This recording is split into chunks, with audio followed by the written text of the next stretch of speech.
This is a safety concern for a 2-second lead of Decor cabinets. Anybody can trip over this if they don't see it, because it's very hard to see. So what Dave is doing is he is removing the lag bolts so that people don't trip over them.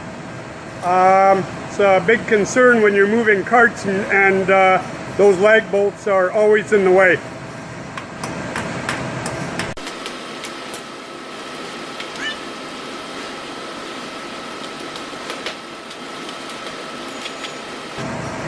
We don't want to have a trip hazard and somebody banging their head, potentially falling onto a cart.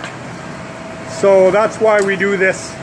It's preventative steps so that nobody has to go home injured or go to the hospital. I've walked past here many times and I've never noticed that. Yeah. I could be tripping over it without realizing banging my head over here or something.